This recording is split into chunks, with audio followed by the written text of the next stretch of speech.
Hi, and welcome back to the ADHD-friendly podcast. I'm Patty Blinderman. I'm an ADHD coach, and I'm passionate about supporting individuals impacted by ADHD and executive function skills that are challenging. That's my word for today. I started this podcast so I could share research and some tried and true practices along with my own experiences in the hope that they might make your life just a little bit more ADHD friendly. This is episode number 27, and it's the second in a series of 3 podcasts that I'm doing on what I call the big 3 executive function skills. And the big 3 are metacognition, which I talked about last week in episode 26, emotional control, which I'll be talking about today, and working memory, which I'll dive into in the next episode. But for today, I'm going to start with emotional control. So as I shared last week, there are 12 executive function skills recognized by the work done by Peg Dawson and Richard Guare in their wonderful series of books, Smart But Scattered. Highly recommend them. I am focusing in this series on the big 3, and emotional control is my focus for today. And that is literally the ability to manage your emotions to achieve goals, complete your tasks, or control and direct your behavior. My example when I teach executive function skills is a sport example. And it's, if you think about a hockey goalie who plays for the NHL, if you've ever seen a goalie that lets in an easy goal, and they always turn around and they get a drink from their water bottle. And I imagine that there's like a pause that creates. There's something that they do when they turn and they get a drink of their water bottle, and it's like a little regrounding, recentering. If they can do that in the moment and turn around and block the next shots on goal, they've literally maintained their emotional control. They were able to get their head back in the game and stay focused and grounded and able to use all of their executive functions to support their goal of blocking all of the shots that are coming at them. So I think that's a great example of maintaining emotional control.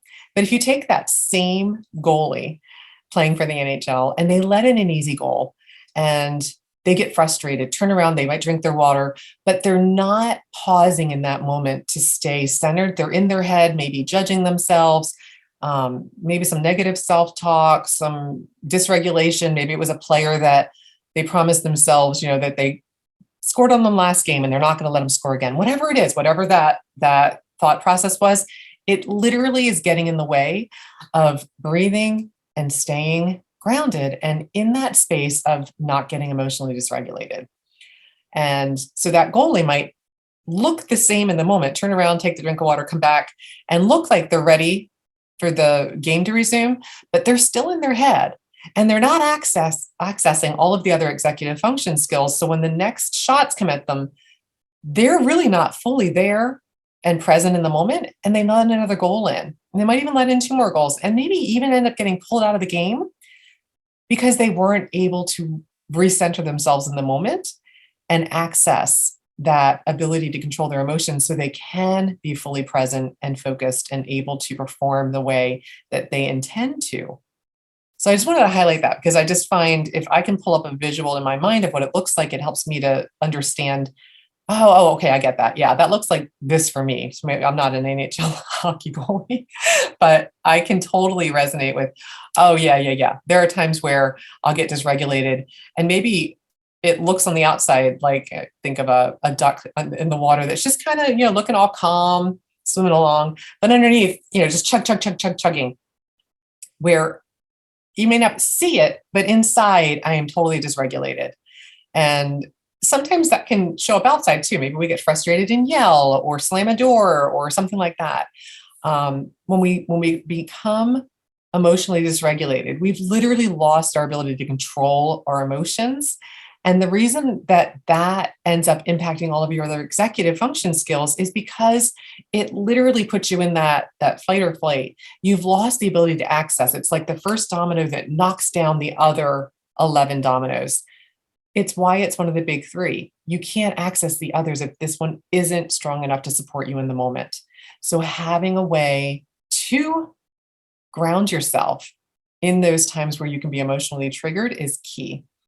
And So I'm just going to share a personal example now.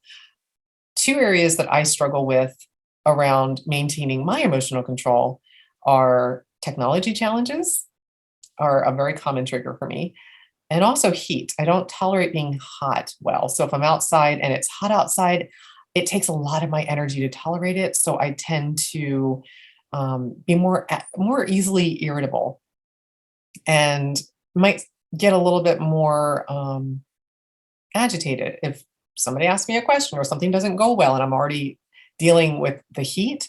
So anything else on top of that might create a environment where I'm more likely to become emotionally dysregulated.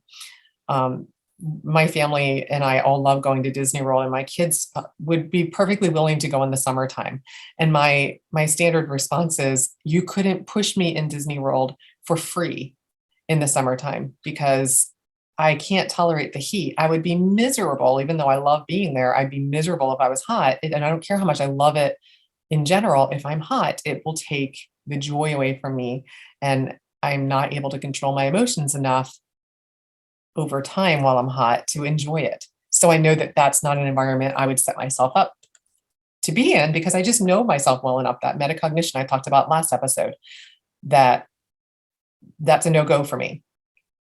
So knowing what your triggers are, knowing how to support them, and planning in advance when there might be an environment, say a family gathering, if there's something that could be triggering in that for you, thinking about it in advance and planning for what you'll do to support your emotional control so that you are directing your behavior and reaching your goals. And a quick strategy for that I want to share is, how do you create space to breathe? I have a mantra that I go to if I'm feeling myself starting to get tense, starting to feel myself noticing those telltale signs that I have that tell me I'm getting a little bit more dysregulated. Catching it in the beginning is key because we tend to go from 0 to 60 in a split second.